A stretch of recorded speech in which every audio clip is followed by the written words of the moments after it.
দর্শক, বিভিন্ন বিশ্ববিদ্যালয়ে ছাত্রদল এবং শিবিরের সাংঘর্ষিক পরিস্থিতি যখন আমরা দেখছি এবং সেই পরিস্থিতি ক্রমেই উত্তপ্ত হচ্ছে, পরিস্থিতি সারা দেশব্যাপী ছড়িয়ে পড়ার আশঙ্কা অনেকে করছেন। এক বিশ্ববিদ্যালয় থেকে আরেক বিশ্ববিদ্যালয়ে ট্রান্সফার হচ্ছে, যেগুলো আমরা স্পষ্ট দেখেছি। চট্টগ্রামের সিটি কলেজ থেকে ঢাকা বিশ্ববিদ্যালয়ে ট্রান্সফার হলো, অন্যদিকে অন্য বিশ্ববিদ্যালয় রাজশাহী বিশ্ববিদ্যালয় উত্তেজিত হওয়ার চেষ্টা করছে। এটা সার্কেলটা আরও বড় হতে পারে এরকম আশঙ্কা যখন করা হচ্ছে, তখন আজকে বিএনপি মহাসচিবের একটা বক্তব্যে কেন যেন আমি নিজেও কনফিউজড হয়ে গেছে। তার বক্তব্যে মনে হলো যে বিএনপি এখন জামাতকে কিভাবে নির্মূল করা যায় সেই চেষ্টা করছে। অর্থাৎ বিএনপি বুঝে গেছে যে জামাতকে নির্মূল করতে না পারলে তাদের জন্য রাজনীতি করা এবং সরকার চালানোটা অনেক বেশি কঠিন হবে। কিন্তু শব্দটা নির্মূল হওয়াটা কতটা যুক্তিযুক্ত, নির্মূল করা এই শব্দ যুগল ব্যবহার করাটা কতটা যুক্তিযুক্ত, এটা গণতন্ত্রের ভাষা কি না, এটা গণতন্ত্রের সৌন্দর্য কি না। জামাত যত ক্ষতিকর বস্তুই হোক না কেন, দেশের জন্য ক্ষতিকর হোক, রাজনীতির জন্য ক্ষতিকর হোক, কিংবা বিএনপির জন্য ক্ষতিকর হোক, তাকে নির্মূল করতে চাওয়া এই ব্যাপারটা পজিটিভ কিনা সেটা যেমন বিবেচ্য, তেমনি আমরা এই আলোচনাটাও করে বুঝতে চাই যে বিএনপি এতদিনে এসে কি বুঝছে যে জামাত তাদের জন্য কিংবা কখনো কখনো গোটা রাজনীতি এবং রাজনৈতিক ব্যবস্থার জন্য একটা আতঙ্ক হয়ে যেতে পারে। চলুন মির্জা ফখরুল ইসলাম আলমগীর কি বলছেন, কি বোঝাতে চাইলেন, তিনি যেটা বোঝাতে চাইলেন সেটা বিএনপির ভাষ্য কিনা, আর বিএনপির ভাষ্য যদি সেটা হয় তাহলে সামনের দিনগুলোতে আরও কি ভয়াবহ চিত্র আমরা দেখতে চলেছি সেগুলো একটু অনুমান করে দেখি এই ভিডিওতে। থাকবেন পলিটিক্স টিভির। বলছিলাম বিএনপি মহাসচিব মির্জা ফখরুলের কথা। তিনি আজকে যে বক্তব্য দিয়েছেন তাতে মনে হয়েছে যে বিএনপি জামাতের বিদ্বেষটা ক্রমেই বাড়ছে এবং এতদিনে এসে বিএনপি সত্যি সত্যি অনুধাবন করতে শুরু করেছে যে জামাত তাদের জন্য একটা বড় প্রতিবন্ধকতা, একটা বড় ডিস্টার্ব। তাদের এগিয়ে চলা, সরকার চালানো, রাজনীতি চালানো, এটার জন্য জামাত একটা ভয়াবহ আতঙ্ক তাদের জন্য। সেই কারণেই তিনি কি বলছেন, যুগান্তরের শিরোনামটা দেখে নিন। তিনি বলছেন জামাতকে রাজনৈতিকভাবে নির্মূলে কাজ করতে হবে। মির্জা ফখরুল রাজনৈতিকভাবে নির্মূলের এই নির্মূল শব্দটা যখন আপনি ব্যবহার করবেন তখন ব্যাপারটা এরকম মনে হতে পারে যে রাজনীতি করার অধিকার কেড়ে নেওয়ার কথা বলা হচ্ছে কিনা। যে মুহূর্তে বাংলাদেশে আওয়ামী লীগ রাজনীতি করতে পারছে না, তাদের উপরে নিষেধাজ্ঞা রয়েছে, কার্যক্রম নিষেধাজ্ঞা রয়েছে, ঠিক সেই মুহূর্তে রাজনীতি শূন্য মাঠ বিএনপি চাইছে কিনা সেটা যেমন একটা বড় ব্যাপার, তেমনি অনেকদিন থেকে এই আলোচনাটাও চলছিল যে জামাত যখন বিরোধী দলের অবস্থানে রয়েছে তখন সেই জামাতকে মোকাবেলা করা বিএনপির পক্ষে, বিএনপির একার পক্ষে সম্ভব নয়। যদি সত্যি তারা জামাতকে মোকাবেলা করতে চায় এবং সামনের দিনে জামাত লাভবান হয়ে সরকার গঠনের দিকে যেতে পারে এই সম্ভাবনাকে তারা যদি নস্যাৎ করতে চায়, তাহলে অবশ্যই তাদেরকে কৌশলে হলেও আওয়ামী লীগের রাজনীতি ফিরিয়ে আনতে হবে। কারণ আওয়ামী লীগই জামাতের জন্য সবথেকে বড় আতঙ্ক। আওয়ামী লীগ যদি মাঠে থাকে তাহলে জামাতকে নিয়ে বিএনপির যে ভয় এবং শঙ্কা, সেই ভয় এবং শঙ্কাটা অনেকখানি কমে যাবে। এই বক্তব্য অনেক বিশ্লেষকের মুখে আমরা ইদানিং খুব বেশি করে শুনছি।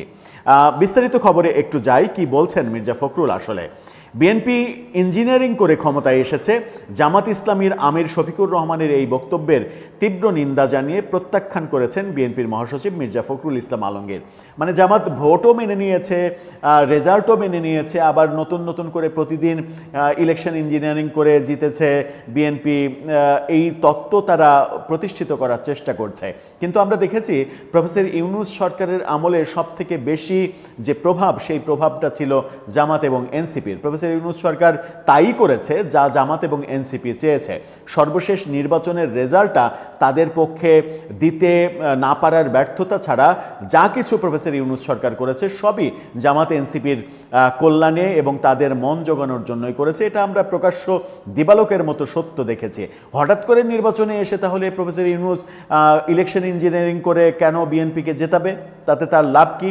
যে দলকে তিনি হাতে ধরে জন্ম দিলেন, তৈরি করলেন, যে দলের সঙ্গে সবথেকে বেশি সখ্যতা তৈরি করলেন, যে দলের প্রভাব এই সরকারের প্রতি, যে দুই দলের প্রভাব সরকারের উপরে সবথেকে বেশি ছিল, যে দলগুলোর প্রভাবের কারণে তিনি ভারতের বিরোধী রাজনীতি এবং ভারতের সঙ্গে যুদ্ধাবস্থা তৈরি করে পাকিস্তানের সঙ্গে পীড়িত শুরু করলেন, সেই দলগুলো যদি এখন এসে বলে যে ইলেকশন ইঞ্জিনিয়ারিংয়ে বিএনপি জিতেছে, এটা মানে বিএনপির জন্য মেনে নেওয়া তো কঠিন হবে। কারণ ইলেকশন ইঞ্জিনিয়ারিং করে এই ধরনের ভূমিধস বিজয় পাওয়া সম্ভব কিনা, যদি পরিস্থিতি প্রতিকূলে থাকে, তা সেটা একটা বড় গবেষণার ব্যাপারই হতে পারে। তিনি আর কি বলছেন? জামাতকে উদ্দেশ্য করে তিনি বলেন, দেশকে আবার ভিন্নভাবে তারা স্বৈরাচারের মধ্যে নিয়ে যেতে চায় কিনা সেই চিন্তা আমাদের করতে হবে। তাদের যে অতীত ইতিহাস আমরা সবাই জানি। দেশবাসী সচেতন ভাবে তাদের প্রত্যাখ্যান করেছে। আগামীতে যেন রাজনৈতিকভাবে তাদের পুরোপুরি নির্মূল করা যায়, সেভাবে আমাদের কাজ করতে হবে। তিনি বলছেন যে তাদের যে অতীত ইতিহাস আমরা জানি। আপনারা জানেন, এখন এসে 2024-এর পট পরিবর্তনের পরে যখন আওয়ামী লীগবিহীন ফাঁকা মাঠ, যখন আপনি দেখছেন যে আওয়ামী লীগের সঙ্গে প্রতিযোগিতা করতে হচ্ছে না, তখন আপনার জামাতকে বিরোধী দল হিসেবে মেনে নিতে সমস্যা হয়নি, কিংবা জামাতের সঙ্গে দূরত্ব তৈরি করতে সমস্যা হয়নি। কিন্তু লোকজন তো একথাও বলে, যদি আওয়ামী লীগকে নির্বাচন করতে দেয়া হতো, কিংবা আগামীতে যখন আওয়ামী লীগ ফিরে এসে নির্বাচন করবে, তখন আবার জামাত বিএনপি এক হয়ে যাবে।